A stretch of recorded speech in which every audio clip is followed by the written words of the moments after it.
Abra sua Bíblia comigo, por favor, no livro de Marcos, capítulo 3. Eu quero ir para a mensagem desta noite. Semana passada nós encerramos um ciclo de mensagens falando sobre perdão.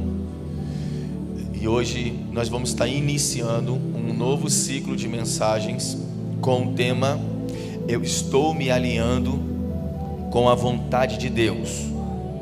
E dentro desse tema eu já quero abrir um tópico, como eu sempre faço. E o tópico é esse: estou me livrando da falta de fé. Eu estou me livrando da falta de fé. Olha para alguém que está do seu lado e fala: eu estou me livrando da falta de fé. Estou jogando lá para fora, em nome de Jesus, amém? Então, dentro desse tema, eu estou me alinhando com a vontade de Deus. Nós vamos abrir vários tópicos, subtópicos dentro desse tema.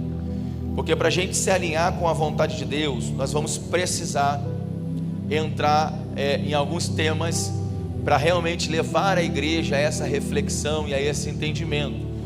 E um dos pontos que eu percebo ser crucial para a gente se alinhar com a vontade de Deus é a gente se livrar da falta de fé. E nós vamos ler dois textos aqui nessa noite, e esses dois textos vai trazer justamente essa reflexão para a gente. O primeiro texto é o texto de Marcos, capítulo 3, o versículo 31 ao 35, que diz assim: foi quando chegaram a mãe e os irmãos de Jesus, e ficando do lado de fora, mandaram alguém chamá-lo. E havia grande número de pessoas sentadas em torno dele. Ele avisaram: olha, a tua mãe e os teus irmãos e tuas irmãs estão lá fora e buscam por ti. Então ele lhes respondeu com uma questão: quem é a minha mãe ou meus irmãos? E repassando com um olhar a todos que estavam sentados ao seu redor, declarou: aqui estão minha mãe e meus irmãos. Pois qualquer pessoa que fizer a vontade de Deus, que é meu irmão, minha irmã e minha mãe. Amém? Então que o Espírito Santo possa abrir o nosso entendimento nessa noite e nos faça entender e compreender a sua poderosa palavra. Nós pedimos isso ao Senhor em nome de Jesus. Bom, queridos, esse fundo musical tá alto para vocês aí? Tá alto? Tá bom? Tá bom? Tá bom? Tá bom. Bom, para a gente falar um pouco sobre eu estou me livrando da falta de fé, para me alinhar com a vontade de Deus, eu peguei aqui para você só entender o que significa falta de fé. Na verdade, a falta de fé, ela é uma incredulidade. E a incredulidade significa falta de fé religiosa, ateísmo, estado, atitude, tendência de quem não se deixa facilmente convencer. Então você já começa a entender, isso aqui é dicionário normal Aurélio, tá? O que significa incredulidade. Então a gente já começa a entender que para a gente depositar uma fé em Cristo, para que essa fé se transforme em algo eficaz na vida da gente, nós precisamos nos deixar convencer pelo Espírito Santo de que Cristo é o Filho de Deus, que veio e morreu por nós para nos trazer vida e salvação. Amém até aí? Amém? Glória a Deus. Então eu escrevi aqui algo na minha introdução assim, ó: estamos vivendo dias muito difíceis sobre a face da terra. Fome, pestes, doenças, angústias, aflições de alma. São tantos os motivos que temos para desistir de tudo.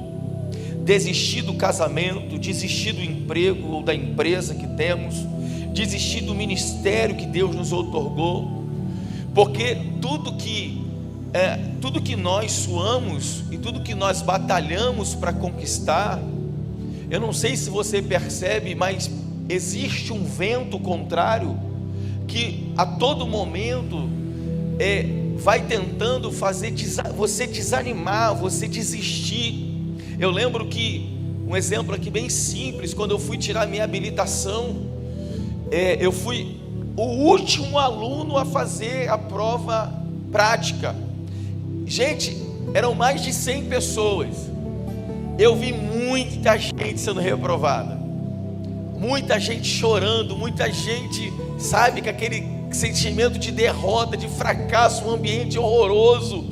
E parecia uma coisa tão simples, é só uma habilitação, mas na verdade era uma grande vitória para aqueles que estavam ali fazendo. E todos que não estavam conseguindo, estavam se sentindo muito derrotados, porque é uma coisa muito simples de fazer. E aí você se sente, sabe, fracassado. E aí eu fui o último. E é um negócio esquisito, porque entra 2 instrutores, não sei para que 2. Entram 2 instrutores no carro, um do seu lado, um atrás. Não sei para que isso. É para botar um terror psicológico mesmo, uma pressão para você já desistir da prova. E, irmãos, eu não sei te explicar, mas me deu uma tremedeira dos pés à cabeça. Eu ficava assim, ó. E eu falei, cara, por que eu estou tremendo? Aí os instrutores, tudo bem, meu jovem? Eu falei, tudo bem. Eles, quando você estiver pronto, dá o seu ok, nós vamos soltar o tempo. Aí eu fechei os olhos e falei, Jesus, não sei porque que eu estou nervoso, mas me ajuda aqui nesse negócio. Aí foi me dando uma calma, eu fui conseguindo controlar o meu emocional. E aí falei para eles, ok. Aí eles, vai. Aí eu lembrando, 2 para a direita, volta 2, dá uma resinha, agora vira tudo. Entrei, saí, fiz o percurso todo e entreguei. O homem, irmão, é tão abençoado por Deus, os 2 instrutores, que ele não fala nada para você que você foi aprovado. Você faz a prova, você fica, cara, fui reprovado, o cara não falou nada. Mais um reprovado, tá vendo? E tô lá, cabisbaixo já, bom, fui reprovado. Daqui a pouco vem, Leandro, oi, eu fui aprovado, glória a Deus. Comecei a comemorar. Mas é uma coisa tão simples, mas só quem já tirou a habilitação aqui sabe a pressão que é esquisito. Mas sabe o que eu aprendo com isso, irmãos? Seja a coisa mais simples que você queira conquistar na sua vida, existe um adversário tentando impedir você de conquistar. Existe alguém no mundo espiritual trabalhando contra você e contra a sua vida. Mas pega na mão dessa pessoa que está do seu lado e fala assim, mas aqueles que estão em Jesus, eles vencerão todos os obstáculos. Aleluia. Você pode aplaudir a Ele? Glória a Deus. Então, nessa introdução, eu escrevi mais aqui, porém, precisamos, antes de qualquer tomada de decisão, buscar compreender a vontade de Deus. E essa decisão se tornará um grande divisor de águas em nossas vidas.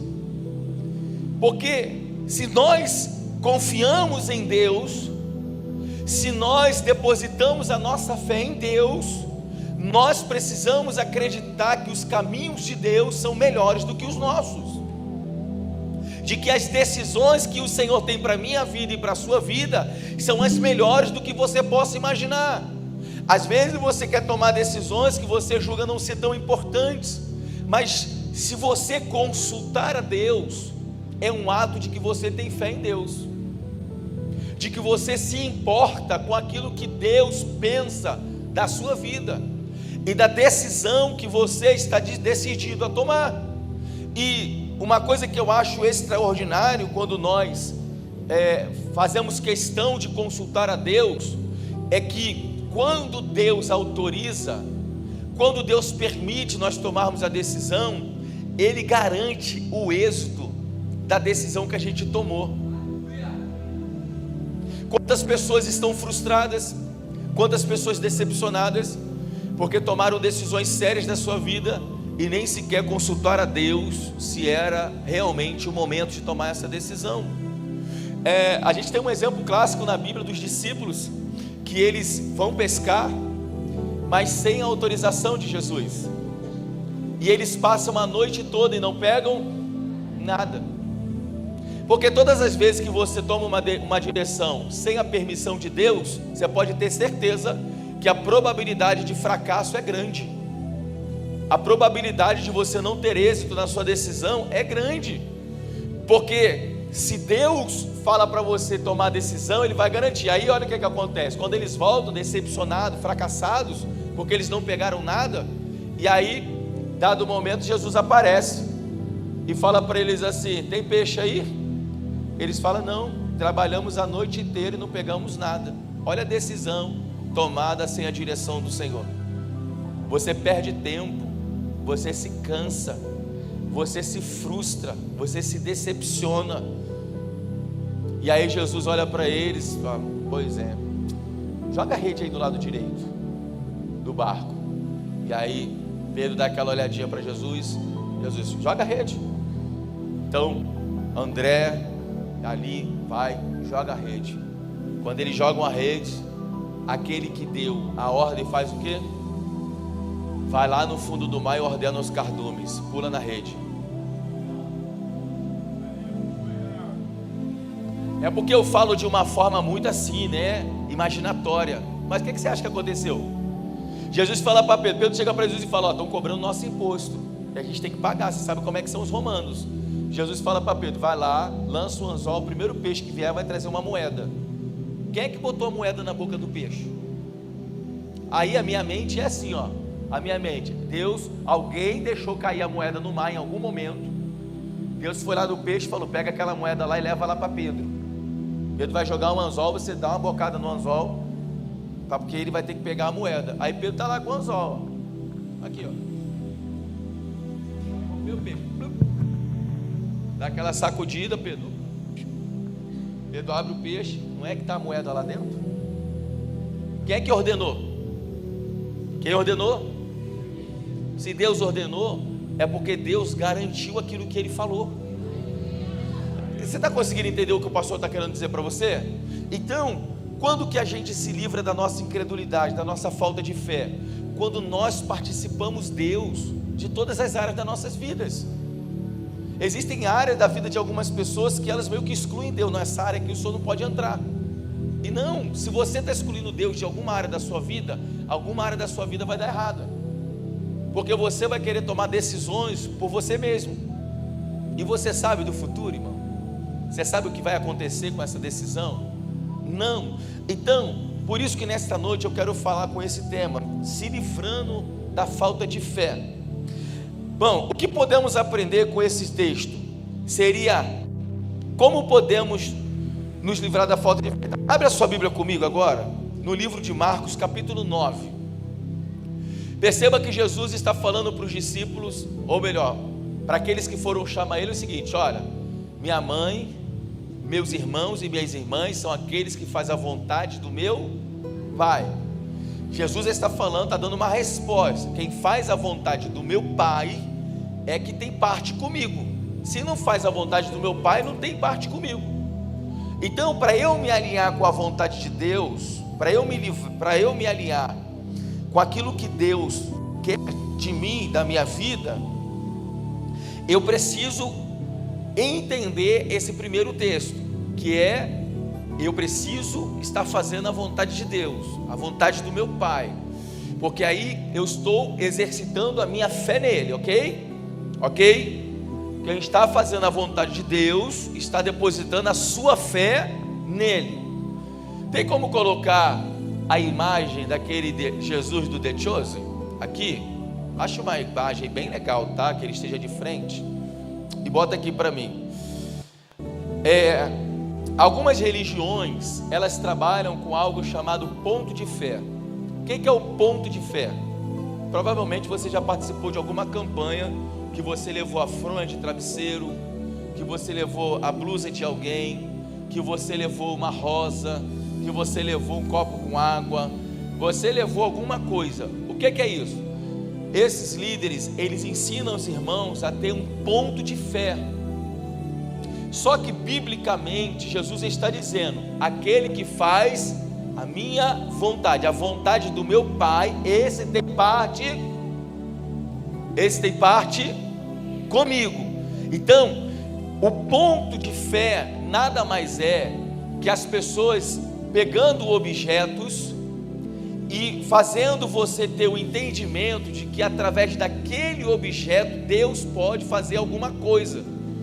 Mas Jesus está dizendo o seguinte: quem tem parte comigo tem que depositar a sua fé nele, porque se você deposita a sua fé em Jesus, você tem parte com ele. Então, esse ponto de fé é chamado de misticismo. Quando você estuda teologia, você vai perceber que tudo isso, agora nós vamos fazer a campanha da caneta da vitória. Isso é chamado de misticismo. Você está trazendo elementos místicos para um ambiente de culto que é dado a Deus. Porque para eu adorar a Deus, eu não preciso de elementos místicos. O que eu preciso? Depositar a minha fé nele. Tem um de frente, não? Um de frente, bem de frente mesmo. E aí, eu gosto muito da série The Chosen, e eu quero pregar hoje com essa imagem aqui no fundo, porque como eu estou falando de fé, eu quero de alguma forma trazer para você o entendimento de que a sua fé pode tocar em Jesus. Amém? A sua fé pode tocar em Jesus. E se a sua fé tocar em Jesus, você pode viver coisas sobrenaturais. Você pode viver coisas extraordinárias. A gente está num processo que a nossa igreja, nós paramos todas as nossas atividades, inclusive o Ministério de Música também, nós paramos tudo. E você percebeu um ambiente cheio da presença do Senhor? Você sentiu a presença de Deus aí? O que é que Deus está mostrando para a gente? Ele está mostrando para a gente que Ele não precisa de nós para nada, que Ele não precisa do homem para fazer nada, porque se você depositar sua fé nele, Ele vai fazer tudo. Alguém está entendendo isso? Basta você ter a sua fé em Cristo e você se movimentar, porque a fé é movimento, não é algo parado, estático, e você vai realmente viver milagres. Tá melhor essa imagem aí? Tá melhor ou não tá? Para vocês aí, tá melhor?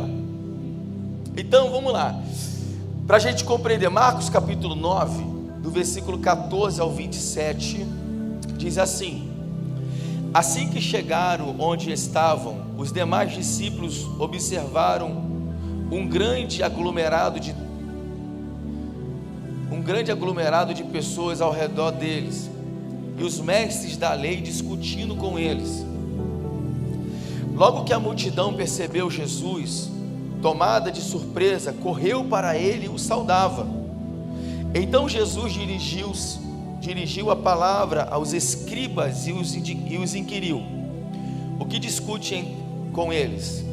Contudo, um homem no meio da multidão replicou: mestre, trouxe-te o meu filho, que está tomado por um demônio que o impede de falar. Onde quer que este o toma, joga-o no chão. Então ele espuma pela boca, range os dentes e fica todo enrijecido. Roguei aos teus discípulos que expulsassem o tal espírito, mas eles não conseguiram. Admoestou-lhes Jesus: ó geração sem fé,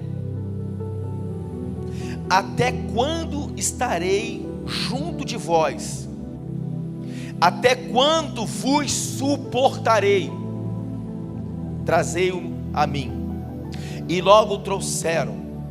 Assim que o espírito viu Jesus, no mesmo instante provocou uma convulsão no menino.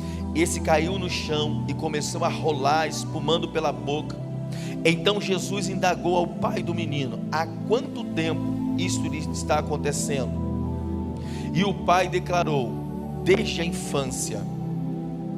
Muitas vezes esse demônio tem jogado no fogo e na água para matá-lo. Todavia, se tu podes fazer algo, tem compaixão de nós e de alguma maneira ajuda-nos.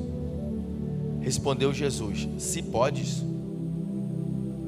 Contestou-lhe Jesus: tudo é possível àquele que crê. Imediatamente o pai do menino asseverou: eu creio. Então ele continuou dizendo: ajuda-me a vencer a minha falta de fé.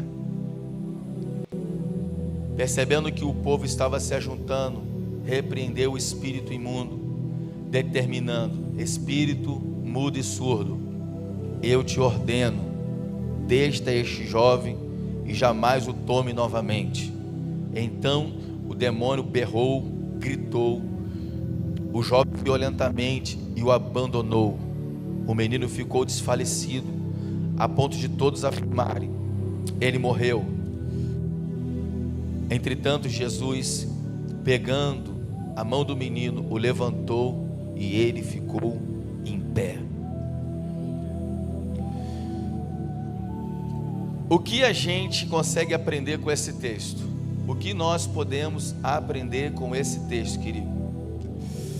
Esse texto está narrando a história de um menino possuído por demônios.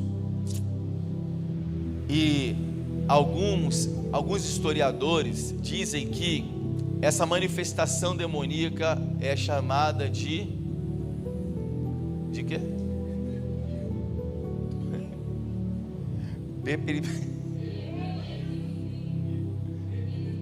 Epilepsia, esse negócio aí. Epilepsia. Alguns historiadores dizem que é esse tipo de manifestação. É desse texto que eles falam que a pessoa tem epilepsia. Só que o texto está narrando que além disso, o menino também era surdo e mudo. Agora, que coisa interessante que a gente pode aprender nesse texto o que podemos aprender? Ou seria, como podemos nos livrar da falta de fé? O que a gente aprende com esse texto e como nós podemos nos livrar da falta de fé? Existe um texto lá em Provérbios que diz: quem camufla suas faltas jamais alcançará o sucesso, mas quem a reconhece, confessa e abandona, recebe toda a compaixão de Deus. Existe outra versão que diz assim: olha, quem esconde os seus pecados não prosperará, mas quem confessa e abandona encontrará misericórdia. A primeira coisa que eu aprendo para que eu possa me livrar da falta de fé é eu reconhecer que eu sou um incrédulo e que eu não tenho fé. Porque quando eu reconheço que eu não tenho fé, eu facilito Deus mudar a minha vida.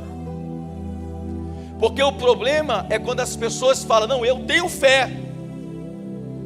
Só que quando é necessário você manifestar a sua fé em Deus, você desfalece, você não consegue. E olha o que o texto está dizendo: que quando Jesus interroga aquele homem, Jesus fala para ele assim: você crê que o menino pode ser curado? O que o pai vai dizer? Creio, porque é a primeira resposta que todo mundo dá. Mas lá dentro ele não acreditava. E ele, sabendo que dentro dele havia uma incredulidade, havia uma falta de fé, ele olha para Jesus e fala: me ajuda na minha falta de fé, porque eu não tenho fé. O que a gente precisa compreender? Então, para que eu verdadeiramente possa manifestar minha fé, e para que realmente eu abandone essa falta de fé, eu preciso reconhecer que não tenho fé, se é que eu não tenho, e realmente olhar para Jesus e falar: me ajuda na minha falta de fé. Esse texto, eu comecei falando a respeito de ponto de fé, é justamente por causa disso. Por que muitos líderes espirituais estão usando objetos como ponto de fé? Porque eles alegam que quando as pessoas pegam, quando as pessoas tocam, fica mais fácil elas exercitarem a sua fé. Só que sem ela perceber, ela começa a colocar a fé que o objeto é que vai curar, que é o objeto que vai fazer o milagre. Só que não é o objeto. O que vai fazer o milagre é a sua fé. Só que você vai precisar reconhecer, caso você não tenha fé, você precisa reconhecer. A primeira coisa que eu aprendo para poder me livrar da falta de fé é reconhecer que existe uma incredulidade. A segunda coisa que eu aprendo com esse texto é: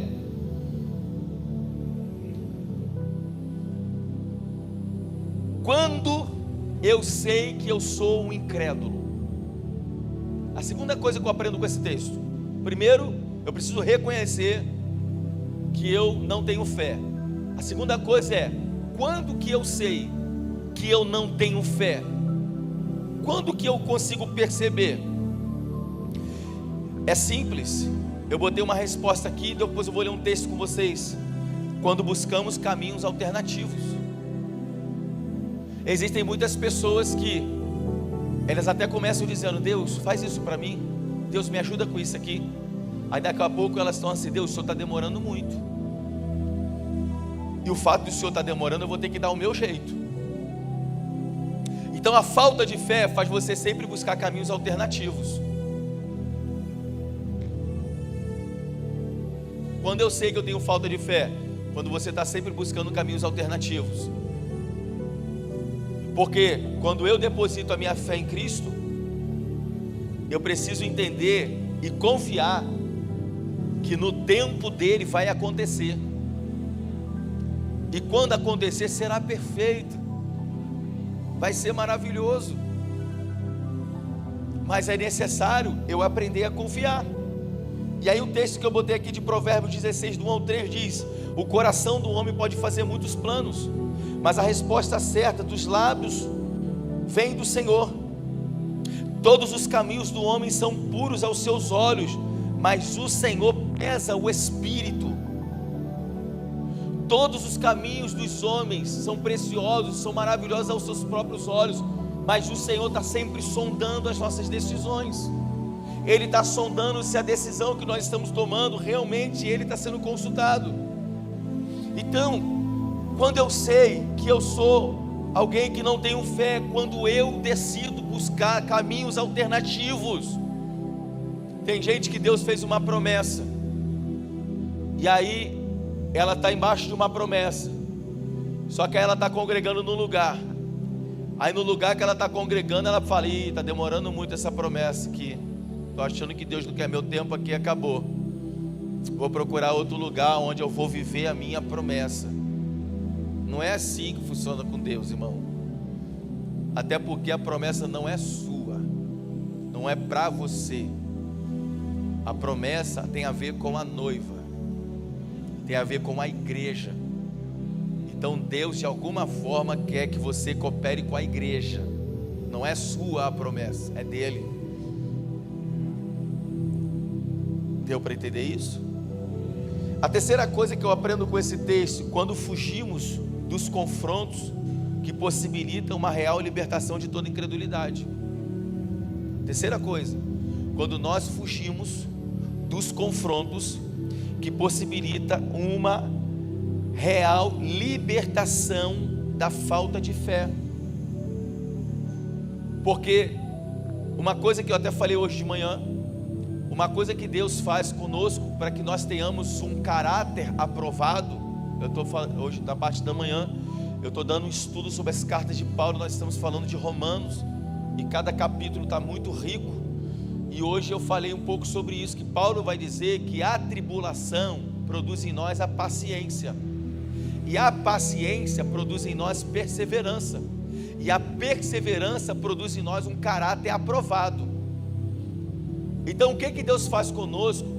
Já que Ele decidiu nos abençoar e decidiu nos salvar, se Ele percebe que há falta de fé em nós, Ele vai criar situações para a gente se livrar da falta de fé. Ele vai criar cenários, situações adversas. Por quê? Porque Ele vai forjar o teu caráter até que você seja alguém que manifeste a sua fé de verdade nele, não de palavras, mas realmente de coração. Eu escrevi aqui: Deus pode causar situações não muito boas, para que possamos aprender o caminho da confiança. Jesus faz algumas observações nesse texto que me chama a atenção. A primeira, ele vai falar o seguinte, olha, lá no versículo 19, ele vai dizer: ó geração incrédula, ó geração sem fé. Você percebe que o pai do menino traz o menino até Jesus e fala: Jesus, eu trouxe o meu filho aos teus discípulos, e os teus discípulos não conseguiram expulsar o demônio do menino. Só que ali não estava só os discípulos, ali estava toda uma cidade, estava todo um povo. Jesus olha para os olhos daquele povo e diz: ó geração sem fé. Eu vou explicar melhor para você entender. Jesus está chamando toda uma geração de pessoas que não têm fé em Deus. Aí eu pergunto para você: você tem fé em Deus? Você realmente tem fé? Aí Jesus, a primeira coisa que Jesus fala é geração. Isso me chama a atenção. Geração que não tem fé, geração incrédula. Até quando? Ele vai continuar dizendo: eu estarei com vocês. Sabe o que Jesus estava dizendo para eles? Porque ele estava ali 100% carne, amém? Amém? Ele estava ali na sua natureza terrena. Ele estava dizendo mais ou menos isso aqui: até quando vocês vão ficar aqui na minha aba? Até quando vocês vão viver milagres só porque eu estou aqui? Olha para alguém que está do seu lado e fala assim, ó: chega de ficar na aba da fé dos outros. Fala para ele: está na hora de você viver as tuas experiências. Aleluia. É isso que Jesus está dizendo: até quando eu estarei com vocês? Até quando vocês vão viver milagres só porque eu estou aqui? A segunda coisa que eu aprendo, Jesus fala no texto: até quando terei que suportar vocês? Versículo 19, parte B, C. Até quando vos suportarei? Quando a gente fala de suportar na Bíblia, existe dois tipos de suportar. Existe suporte de dar suporte, quando você dá suporte para alguém, e existe realmente o suporte de alguém que está sempre dependendo, de alguém que está sempre manco, de alguém que está sempre tomando decisões erradas. Então Jesus está falando para aquela geração que está ali: até quando eu vou ter que suportar vocês com essa incredulidade? Até quando eu vou suportar você vivendo fracassos, derrotas, decepções, mágoas, tristezas e ainda colocando culpa em Deus? É mais ou menos isso que Jesus está dizendo. Vocês são uma geração incrédula, e essa incredulidade agride, e essa falta de fé agride a pessoa de Deus. Eu explico para você porque agride. Porque Deus pode tudo.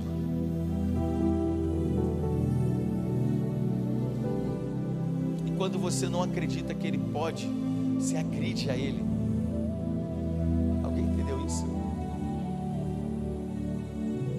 Quando você não acredita que Ele pode, você agride a natureza de Deus. Eu falei aqui no domingo retrasado de manhã que Deus, Ele anda, a natureza de Deus, preste atenção nisso, para você não se perder. A natureza de Deus é andar no sobrenatural. Deus não anda numa esfera natural. Quem anda na esfera natural somos nós. Deus anda numa esfera sobrenatural. Então, o que Deus quer de nós? Que a gente saia da esfera natural e passe a andar com Ele na esfera sobrenatural. E para eu andar nessa esfera sobrenatural, eu vou precisar abandonar a falta de fé e começar realmente a acreditar que Deus pode tudo.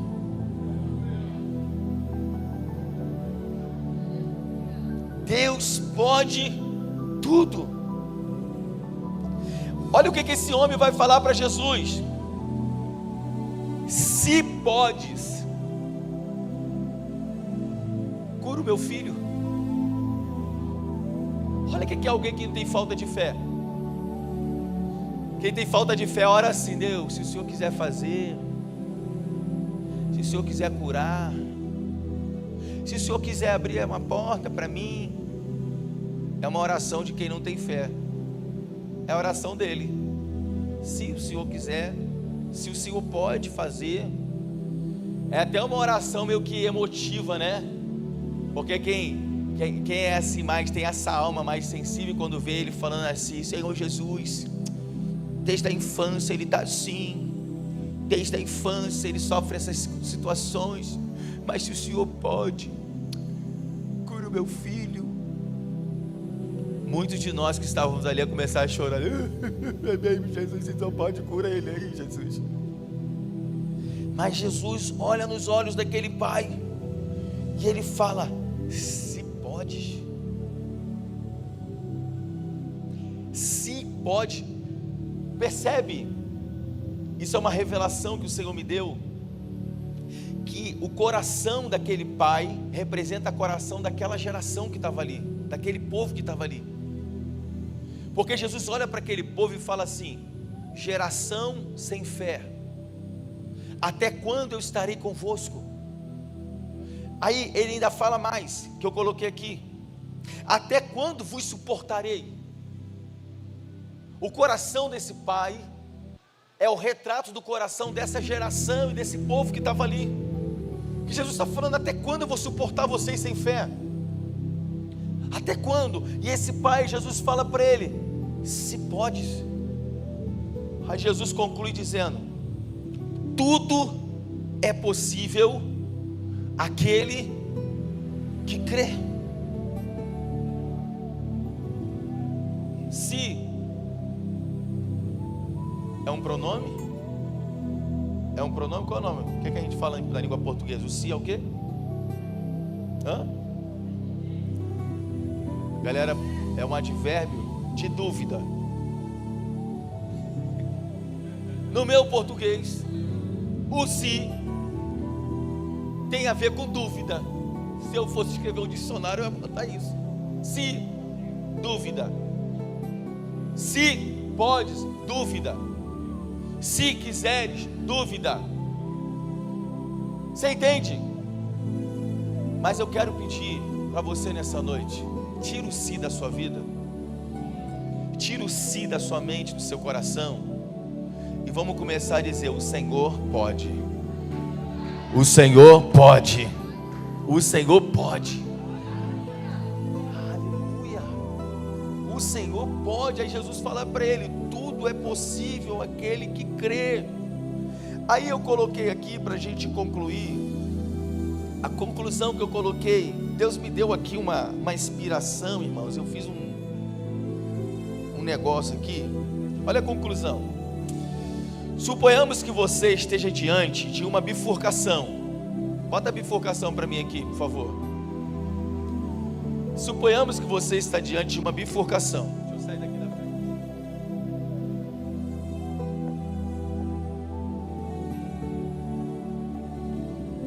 Você só tem dois caminhos,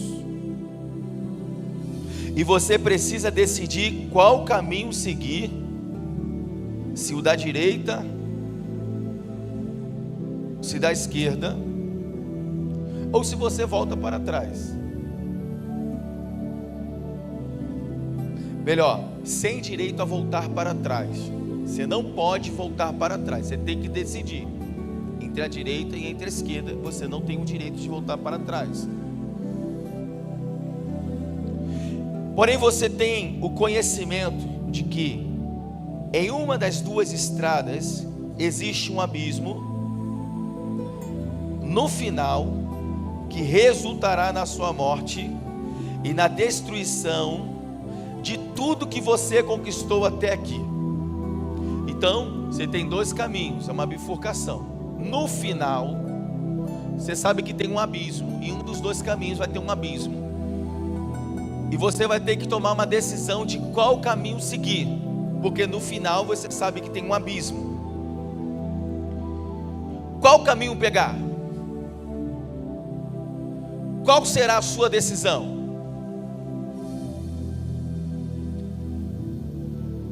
Aí nesse cenário, você tem uma ligação a fazer para quem você quiser.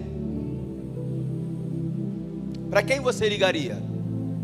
Para pedir uma orientação?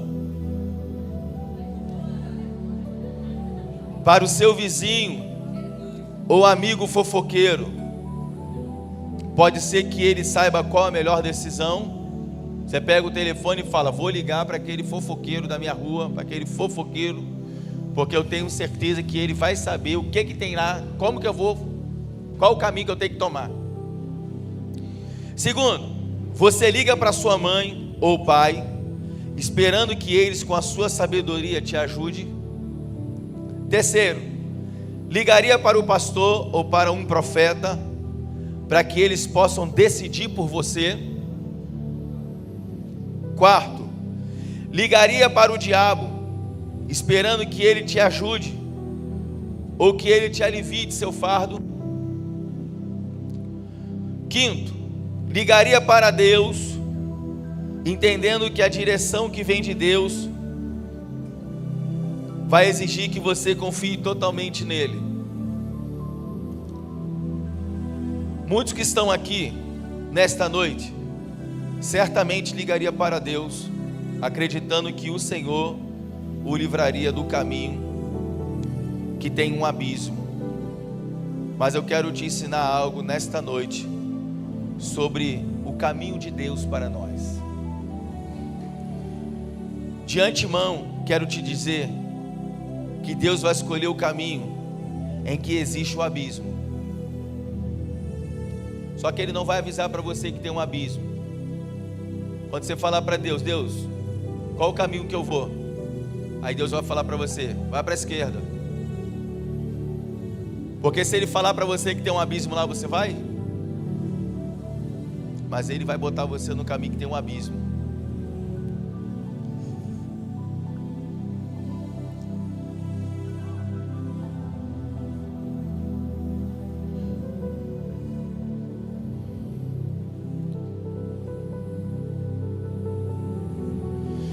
O caminho em que existe o abismo, para algumas pessoas, é claro, para outras, Ele vai escolher o caminho que não existe o abismo.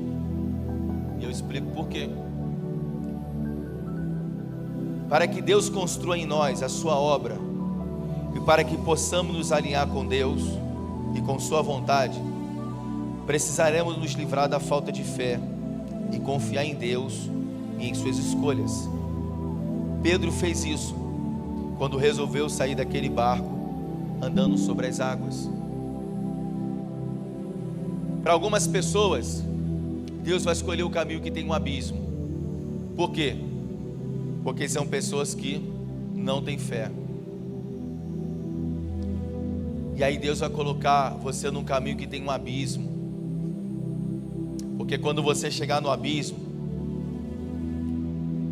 você não pode voltar atrás. Lembra que eu falei? E aí o que é que você vai ter que fazer?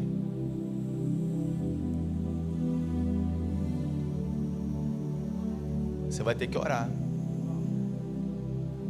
Você vai ter que dizer: Deus, eu não tenho fé, mas agora eu estou diante desse abismo, e eu vou precisar passar por ele, senão eu vou morrer. Alguém está entendendo? Eu preciso que o Senhor crie uma estrada para mim.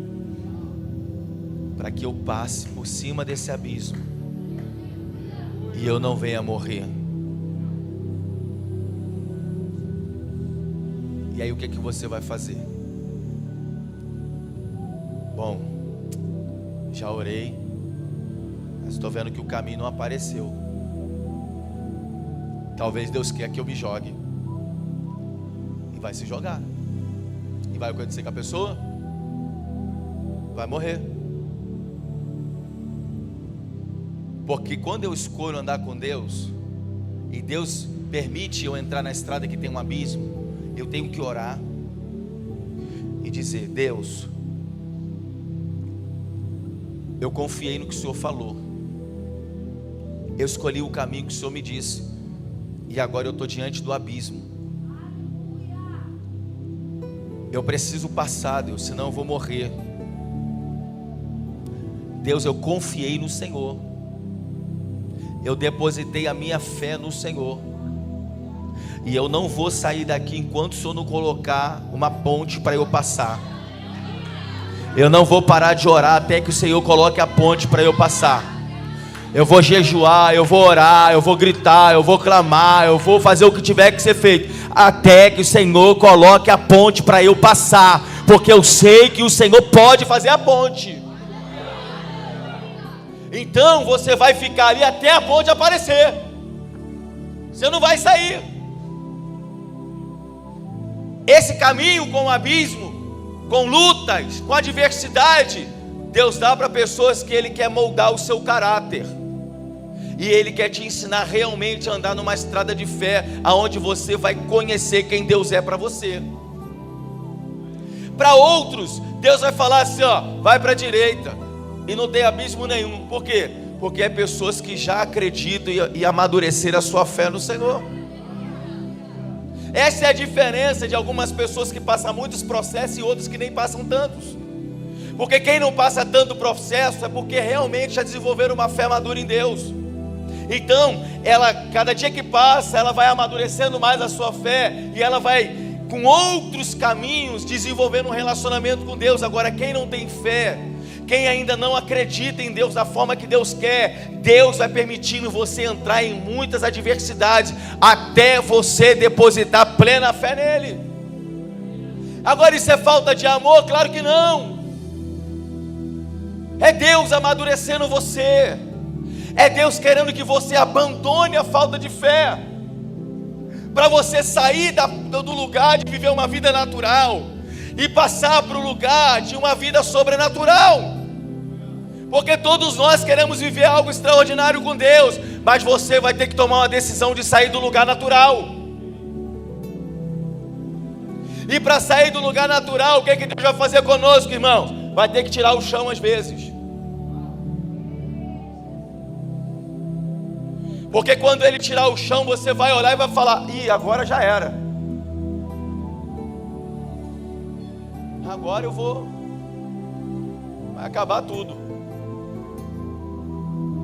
Mas para quem está amadurecendo a fé, quando sai o chão, ele olha para Jesus e fala: ih, acabou o chão. Aí Jesus vai falar para você assim, ó, não pare, não olhe para baixo, olhe para frente.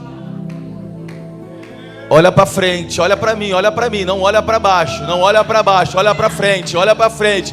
E você, sem perceber, você vai passando a dificuldade. Por quê? Porque você não tirou os olhos do autor e consumador da sua fé. Pega na mão dessa pessoa que está do seu lado e fala: não tire os seus olhos dele. Essa provação vai passar, essa luta vai passar, esse abismo vai passar. Se livra hoje da falta de fé. Olhe para ele, porque você vai passar e nem vai perceber.